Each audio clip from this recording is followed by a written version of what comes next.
দাদু ভাই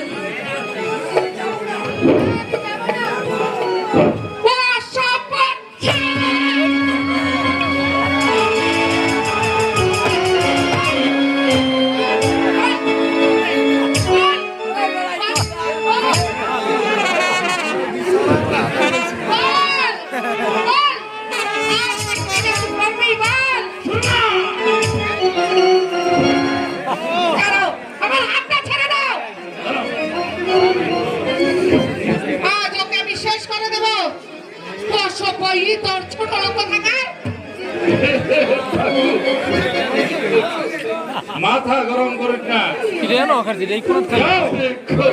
বিশ্রাম নাও, আমি ওকে নিয়ে আসছি। দেখেছে মার খেলো, এক ফুটা জল নেই চোখে, বড় হলে আল খান হবে না, আর দেখতে হবে না। বেঁচে থাকো বাবা, বেঁচে থাকো, বংশের মুখ উজ্জ্বল করতে পারবে। তোমার মার ভাইয়ের জন্য আজ এই অধপতন। তুমি বলে দিও আমার ছেলের জন্য কারো দল দেখাতে হবে না, এর নাম হয়েছে রাক্ষসী মায়া। দাদি দিদার কাছে থাকবো, এক বড় মামা ছাড়া এখানে কেউ আমাকে ভালোবাসে না।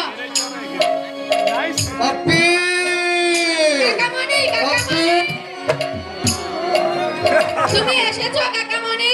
হ্যাঁ বাপি, আমি শুনেছি তুই নাকি আগামীকাল দার্জিলিং চলে যাচ্ছিস, তাই তো তোর সঙ্গে দেখা করতে এলাম। আমি যাব না অতিথিরা বলতে। কি করছিস? সেটা তো আমি অনেক আগেই বলছি।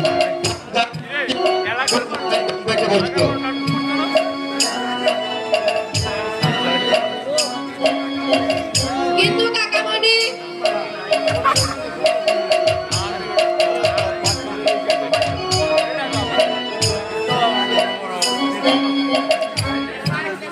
ওরা তোকে পুরোদস্ত সাহেব তৈরি করতে চায়, ওরা এটা বুঝতে চান না উচ্চ শিক্ষা অসম্পন্ন থেকে গেলে, মাতৃভাষাকে অবহেলা করলে উচ্চ শিক্ষা অসম্পন্ন থেকে যায়।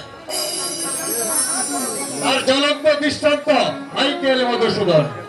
মাইকেল? হ্যাঁ, তিনি তার নিজের লেখা কবিতা হিসাবে প্রকাশ করে গিয়েছেন। মাইকেল লিখিয়াছেন, হে বঙ্গ ভান্ডারে বিবিধ রতন, তারা সব আমি অবহেলা করি, পরধনা লুভে মত্ত করি ভুবন, পরদেশে ভিক্ষা ভিত্তিক উপন্যা চুরি, কাটাইল বহুদিন সুখ করি হরি। এই শেষ কাকামণি? না, আরো আছে। বাকিটা বলো না। অনিদ্রায় অনাহারে শ্রমিকায় মন, ভোজন বিফল তবে অবরণ্য করি, এল্লো শৈভাল বলি কবর কারণ, শব্দে তবে কুলক্ষী কয়া দিল পরে, ওরে বাঁচা মাতৃ করে রতন রাজি, এ ভিখারি দশা তোর কেন হলো আজি?